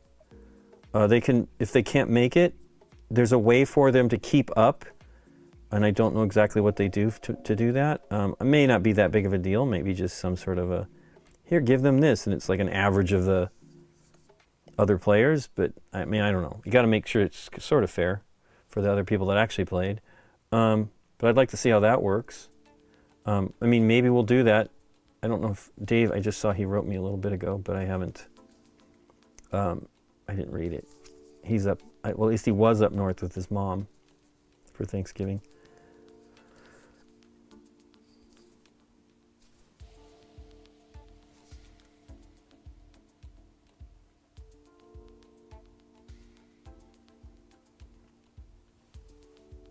That's another thing about going for like when you're doing full-on armies and stuff like that.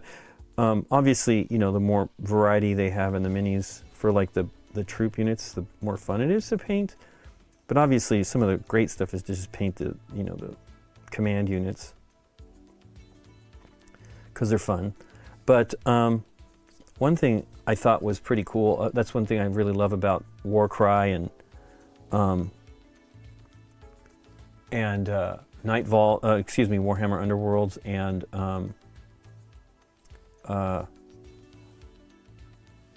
what's the other one? Kill Team. Is that they're pretty cool units, you know.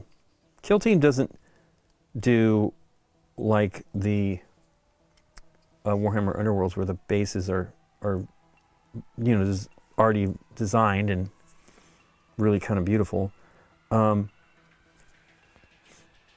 At least I don't think they do, because I have some Kill Team stuff and none of it. Well, as a matter of fact, I bought that Harkin Salvagers, but I have some other Kill Team stuff. I would like to try that game too. I've never played it, and they've changed it since I got what I bought of it. I have 2 copies of the original. No, that's not true.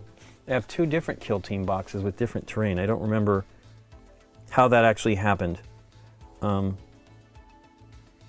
Anyway, the great thing, I mean, I really love it. The great thing about the Warhammer Underworlds is they all have these designed bases, you know, the sculpted bases, which are fantastic.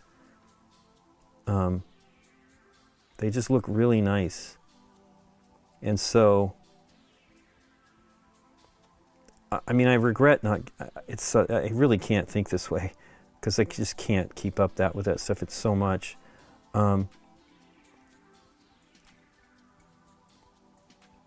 But they are gorgeous. I mean, they really do a nice job.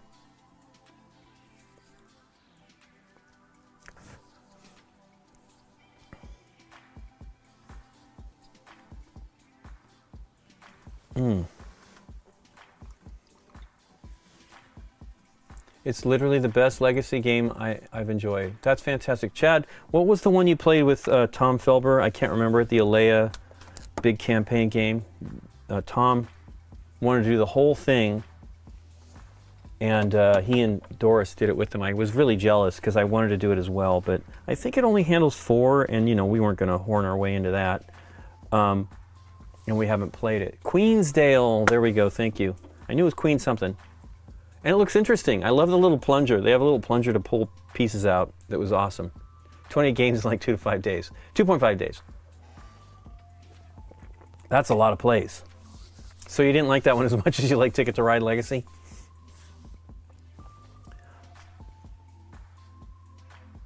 Chad's funny.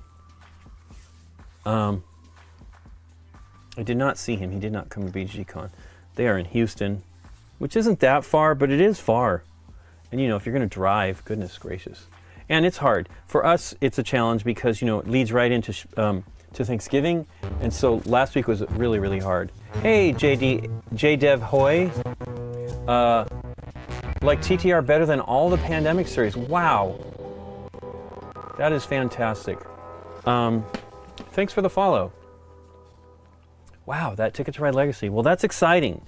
That makes me really, really excited. I was questioning, like, what I was going to think about it. You know, of course, I hadn't played it all yet. We only did the basic. Snakebite leather. We only did the basic, the first 3 are, they're introducing you to the changes that will happen. Your first one is basically like a quick version of Ticket to Ride, maybe 30 minutes. And then with some changes. You can watch our video, but maybe you don't want to spoil. But I will say this. The very first one changed the way tickets work. Actually, tickets are about the same. But they changed the way the game. Now, this could evolve, I don't know. But in the game, you don't get points for placing routes on the line, right? You can get bonuses from... This is why we were saying green was kind of powerful. If you could make the East Coast run, which is mostly green, your trunk to connect to other cities, you get 2 points for each one that you place that is your color. So color matters on the board based on player color. And still haven't done a legacy game. Oh, I can't bear ripping it up. Not all legacy games work that way, Joe King. This one's cool though. I mean, it's different. Nikki was really struggling with. I don't want to spoil what you do, but it is. So after well, I think we misplayed it. But after that first game, you start doing stuff that actually does physically change the game somewhat, and but we loved it. We just really loved it. Had a great time, and I mean, it was challenging, but because you can't, it's hard to like make things happen in some ways. Like it's just like the regular game. You get your tickets. It's random. But it sort of feels like some tickets, in regular Ticket to Ride, I mean, tickets ultimately are good for players based on if you get the routes you need. But this game, you kind of look at routes, I mean, at least we did in these first 3 games, if they had our colors. So there's a couple things going on. There's another thing if you watch the first video, you will know. The other thing, so you get 2 points, 2 coins, but they're points, for every route that you place that's your color. The other thing that they do is if you go into a big city, which are these green ones on the board, you get to draft a card from the top of the deck. And Dave was making the case that, well, you don't know what you're getting, and I'm like, doesn't matter. You're placing trains and you're getting tickets. I mean, in the end, we were drawing from the top of the deck all the time because we weren't getting what we wanted, right? They just weren't there. And so that's a huge thing too in the game, and I'm intrigued to see how all that works.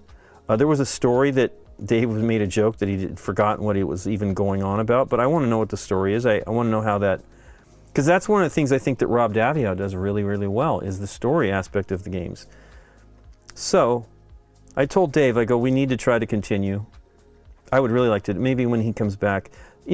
December is a terrible month because he'll be away. But yeah, I had the 3rd game I had in that was just terrible. And so I want to know how it goes. I really want to see what they did with it. As I said, I know Rob is great with story. We haven't played Daybreak yet either, which is the new ecology kind of themed one from Matt Leacock. It is coming today. We're going to have it. We're going to try to do it on the show. It is not a legacy game. So I guess it's kind of like Pandemic-ish. Not really. We did not play it in prototype. I'm not a real huge fan of playing games in prototype. But I am eager to check it out. Jeff Anderson loved it, was going on about it. He played the prototype. Now, he likes playing prototypes. I'm just not ready for them yet, usually. Because most of the time, I have a very, very vivid experience with one game that we loved the prototype. Now, it was very early in its design, but it changed. It became a party game, and basically, and we were like, wow, what a strange choice. Now, I don't know if that was the publisher or just the designer. The designer is somebody I've spoken about very recently, and he might have wanted to change it. I don't know. But we liked what the game was doing, and it was very disappointing to be different, and it kind of stopped me from being interested in playing prototypes. Because I was like, well, I'd rather wait till it's done. I probably would have liked that game had I not played the previous, and I didn't hate the game, but had I not played the previous prototype. And we were raving about it. We were telling everybody about it. We were so excited for it to be released, and when it came out, we were disappointed. We didn't even we couldn't do a game night for it. We bought it. I think we bought it. We did.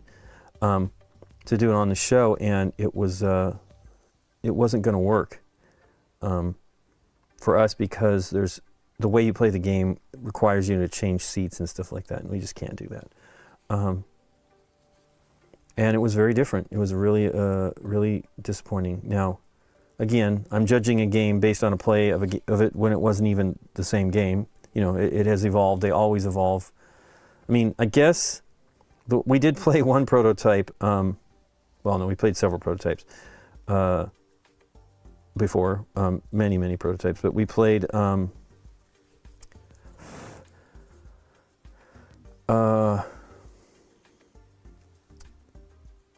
Gosh darn it, I think it was 2 weeks old at the time. We played Codenames, and I guess it basically came to Vlada fully formed. Wow, this is too thin. I mean, too thick. And so we played basically what the game was. We also played, goodness, that was a long time ago, probably 2018? I mean, 2008, maybe? I don't know. We played Dominion the first time. And I mean, it was blowing my brains, you know. I mean, I was like, I had never played a game like that, and it was awesome.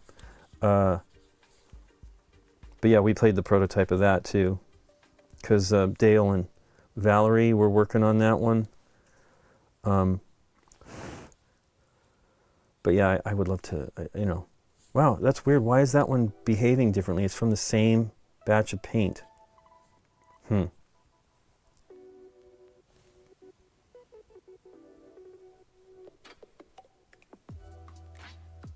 I would suggest Joe King doing a campaign game that doesn't actually tear up the game as your first go. I mean, we love the exit games, and you've got to most of the time tear things up, and that is no fun. But that's a, you know, $12 game, $15 game, and it's experience, right? I love it. But we have some stuff coming today that is. We bought that somebody was selling their puzzle games, you know, like Escape or something like that, escape room style games. Did I say Escape? I meant Exit. And you know, they package it all up. It's going to be in great shape. So I'm looking forward to checking out. Those are essentially, we got them for Deborah. Scott got them because thought that would be cool. But the problem is you can't buy them, I don't think. The way these people do it is it's a subscription-based thing where you get a game every month or something like that for the most part. We were sad because we asked if they had any Christmas ones, and he didn't think they did. One of the games he said was a game that they got at Christmas, but it is not a Christmas campaign. Okay, I need more black, and I put that away. Or basilicanum gray, as it actually is. Oh, what time is it? I have to worry about Nikki's car here. 12:21, getting close. See if we can figure that out.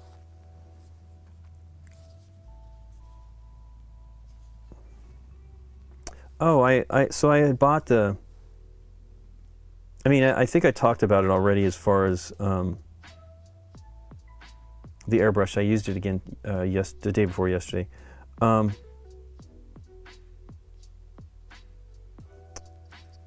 The gallery airbrush, I bought the expensive one. I don't know that you need to buy the expensive one. It's right here, as a matter of fact. Might as well talk about it. I saw that Barbados Rex has a new one that he designed with them. This is the high-end one, the GHAC 98D. When I got this airbrush, I was having problems with dry tip, which, you know, it happens. You can't avoid it entirely. But where's the box? Here it is. So, but I took it out and I used a loupe. A loupe is what, you know, basically an old school magnifying thing. And the funny thing is when I did this with my magnifier glasses, it was as good as some of these digital microscopes that are not really microscopes. Although, who knows? It may be pretty good scale wise, but I don't need a giant piece of equipment when this does the job. But I looked at the needle, and it was bent, like the tiniest amount bent, because you could barely see it with the naked eye. Like I was looking at it, I'm like, huh. And so then I'd look in, I'm like, wow. So I attempted to straighten it out, but this is the way I got it into the box. And I wrote them, and they sent me very quickly the replacement needle. And look what they're doing here. It's in a package, meaning they will be selling this, which is fantastic. I wish this would focus. So they gave it to me, and I put the other one back in here that I had straightened pretty well. What it is, I have a Formica countertop, and I was able, here where I'm painting on, and I was able to roll it. I'll show you with an old needle that I use for other things, but I basically rolled it, you know, to flatten it out. I actually think I had to, I can't remember if I actually bent it with tools first, but I don't think so. I think I just kept doing it with this, and it actually did a pretty good job. Like I was impressed, because you can't, again, you can barely see it. Here, I'll show you the two needles. Oops. But the point is, they were very good about, this is all through Amazon. I actually had probably gone a little bit beyond a month, because I had bought it before I was heading to Germany, and then I used it in October. This is the bent one, which you can't even see. But the way you kind of can tell. The other one's inside the gun here. But the way I was able to tell is I was drawing it over my hand, and you could feel it catch. And so the new one, like I used it to do 5 minis, priming minis, and multiple coats and different layers of color, and 0 dry tip. So it's a pretty great airbrush, and it's not that cheap. I think the one that is the Barbados Rex one might be the better deal, but his is a trigger, like a pistol gun. So instead of like the trigger here, his uses a pistol, and it's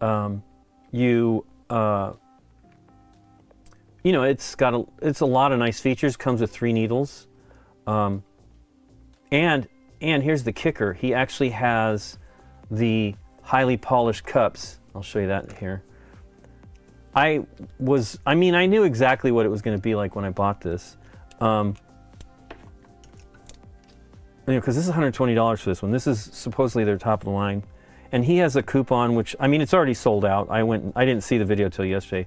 I don't need to order another airbrush, although I would love to try a pistol grip one, and maybe I'll get it at some point, because they are going to remanufacture. They're going to do the next wave, if I can get the lid off. But the cup is highly polished, and he had the 2 or 3 cups that come with his airbrush done this way as well, which is fantastic, because the paint does not stick. Cold case, those are good too. We got 2 of those coming, one of which we already did. Joking. But the paint does not stick, and it is fantastic.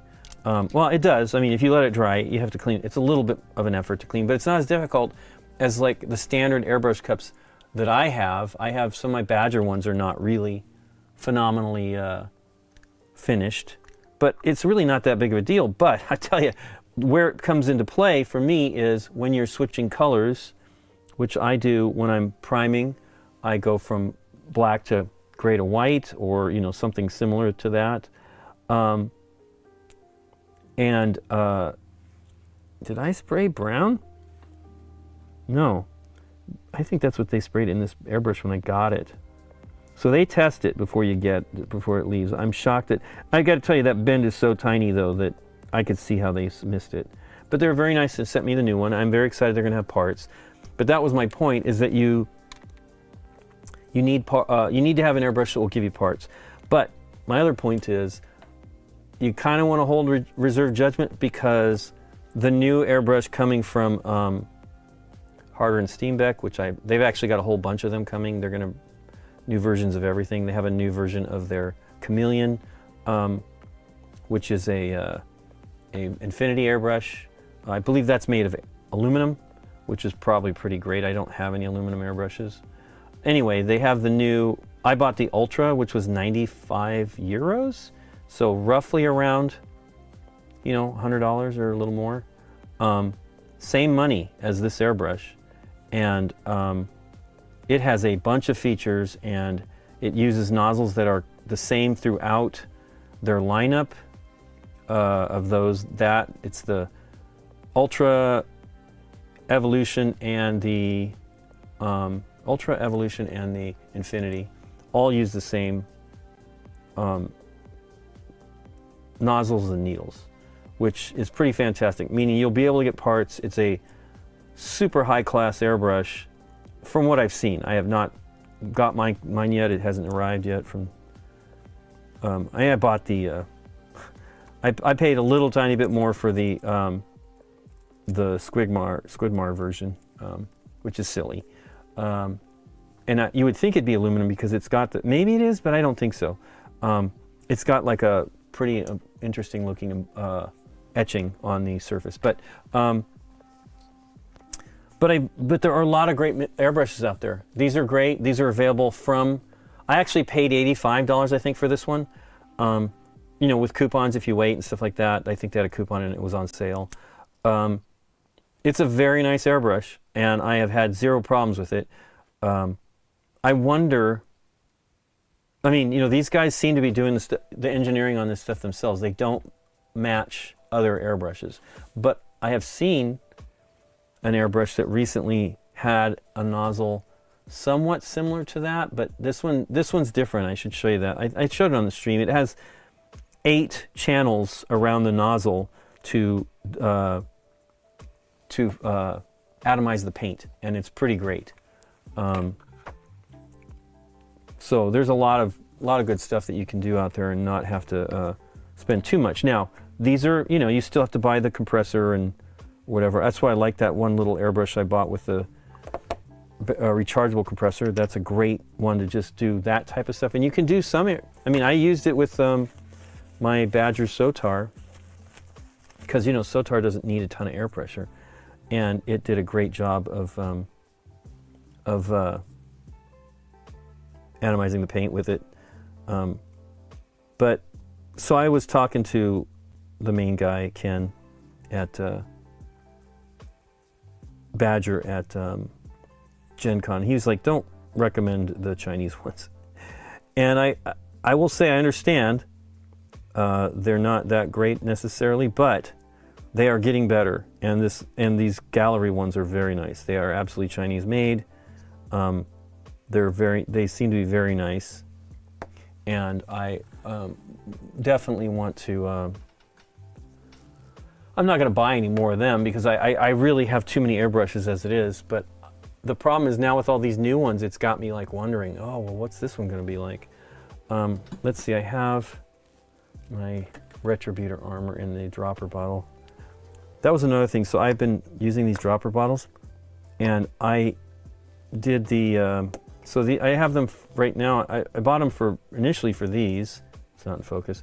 This is, so I have primer in them so that I can just drop it in the airbrush. The problem is they dry. I guess the other one's over here. They dry inside the bottle, and there was flakes coming out, and I was wondering if that was one of the reasons why I was having some problems. So I actually just threw out the bottle and bought a new, put in a new one. But you can't easily clean them, right? So it's not wonderful. Let me just do a little bit of this, and then I probably better go. It is 12:32. I really like the Retributor armor paint. I was watching a Vincent Venturella video covering the speed paint metallics, and he was saying they're pretty good. They use a aluminum metallic pig, you know, for the pig to give you the metallic color, and that is phenomenal, right? Like, but regardless, he was saying they look really good over a zenithal and over white, you know, which is what they recommend, but over a zenithal highlight, and you get the shading. So I can see basically what they're doing is they've taken it to heart that you can, that people are going to do zenithal underneath these things, and it works very well for the metallics. So I kind of want to get those. I did not do a good job removing that mold line there.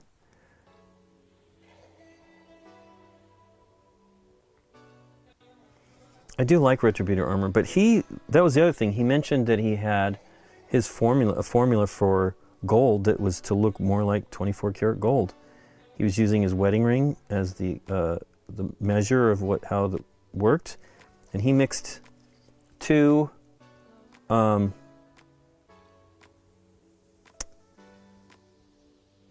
think it was a gold, the gold that they have from Vallejo Metal Color. I only have like 2 bottles of that stuff. Metal Color, yeah, Vallejo acrylic metal color. So I have like silver and another gunmetal.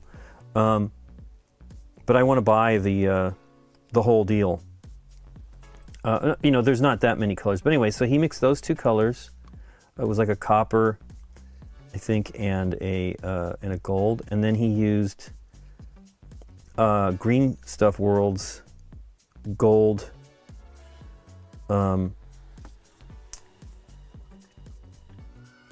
pigment. You know, the I guess it's just a pigment, but it's you know, it's just a powder and a tiny amount of it, and it looked great. So I had to watch another video to see that because he had mentioned it. I'm like, okay, well, I never missed it. I watch his videos all the time. Wow, I am really doing terrible here. Watch his videos all the time, but I somehow had missed that one because I like his hobby cheating videos a lot. And that was I watched the video on how to do that, and I was impressed. So now I've got to try to get some Green Stuff World. They don't sell them too much around here, which is okay. Hey, David.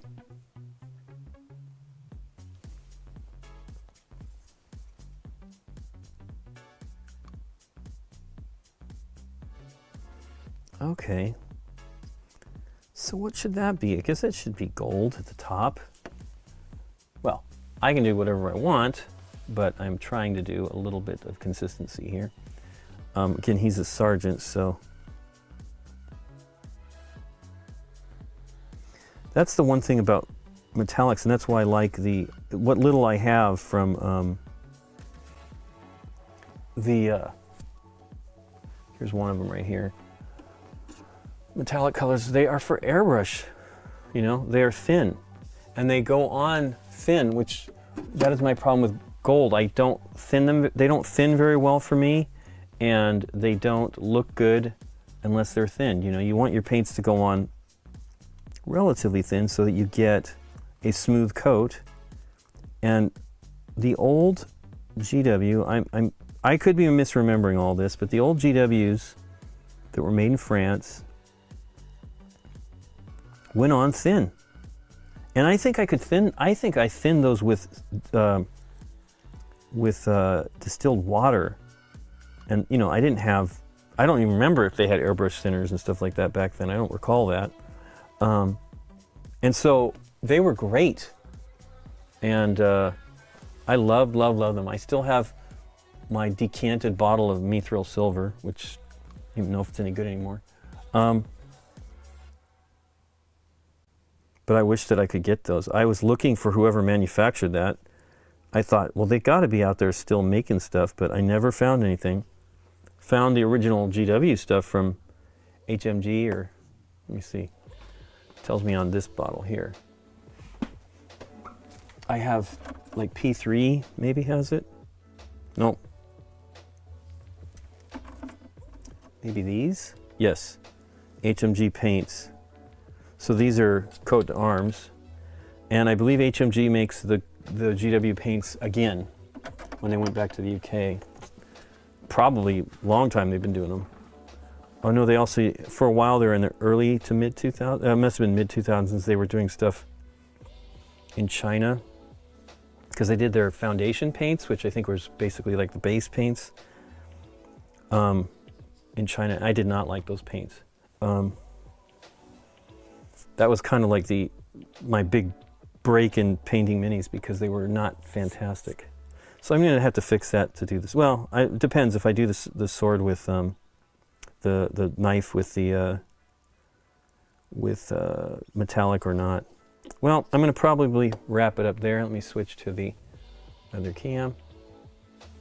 If I can go to the right window. There we go. Okay, everybody. We will be back on Thursday. No, this is Tuesday. So yeah, this Thursday we'll be back with a Game Night Live, and Nikki and I will play something. We have a couple things. Well, we have a bunch of stuff coming. Yeah, coat arms are made in the UK from HMG. I mean, I have these paints were made by. I'm going on about it here. These paints were made by HMG as well. This was Nitro. I guess it's gonna be focused back here. They're long gone. They were a Swedish company. And you know, they make nice paints. I think they're fine. But I love those metallics, and I don't know who made them. And I kept trying to find out, you know, I mean, that was 20 years ago, maybe a little bit longer, a little bit less before they switched. And I really liked those paints. I liked a lot of those paints. The problem was they had those terrible bottles. Hey, here's some bottles right here. This beauty right here. These are empty mixing pots. So I thought, oh, I'll get mixing pots. You know, I never use them because, man, they were terrible. They don't seal. And they're dusty too. They've just been sitting here. And I like the flip tops. I got to tell you, it's nice. It's nice to be able to get your paint out and just go from the bottle. You can't do that with the dropper bottles. You have to put it in some sort of a palette. And so it's kind of a drag. I wish that these were better sealing. I mean, these are fine, they work. But you know, you can see here, like the end is just, it's got paint all over the place.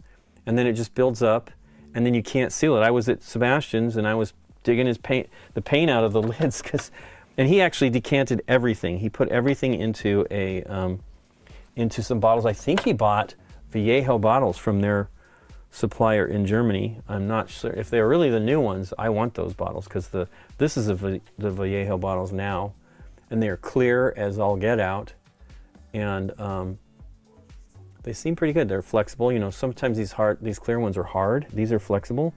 I will definitely, once I empty this, well, actually I won't. This bottle I will save for, so I have the airbrush thinner. I have like multiple bottles of it, but I will just use this one when I'll have this bottle with me when I'm working with the airbrush, so I can just drop some in. But any of these other ones that I actually get, because I haven't even found any of the new Vallejo stuff in the US. I mean, I found this one. I found this one at Burbank at the hobby store there. But they don't have all the colors in on that yet. I'm looking forward to them. Hey, David, thanks for watching. Anyway, I can keep going on forever. Let's see if we can raid somebody. Maybe Ruel, and I noticed that Rado was in town. He was going to try to be on the show, but I don't know what happened. Let us see. Video creator dashboard. Let's see if it'll take me there. Again, I think it's Stream Manager. They've changed the way this works. Anyway, let's see what we can, if there's anybody we can raid. None right now. Oh, there we go. Hey, Rado runs through. But yeah, Rado was in town. I'm hoping maybe. Let me see here if there's anything else exciting. Pretty much it. Let's see what that one is. Yeah, they're doing it on. Let's raid Rado. Well, it's Ruel. If you can, obviously the YouTube folks can't join, but if you would like to join in, just click on through and say hello to Ruel for me, and have a great few days, and hopefully you can join us again on Thursday. But here we go. Let's try it out. Anyway, you guys all have a great one, and let's see here. It's not doing anything. Maybe they block it? Oh, ready to raid. Raid now. Bye, everybody. And I will see you all. Let me go back up to the vMix. I'll see everybody else on YouTube and later. And thanks for all joining and chatting and everything else. It was great. Take care, everybody. Let's see if I can do this right. I need to have the closeout like Derek has, but take care, everybody. Bye-bye.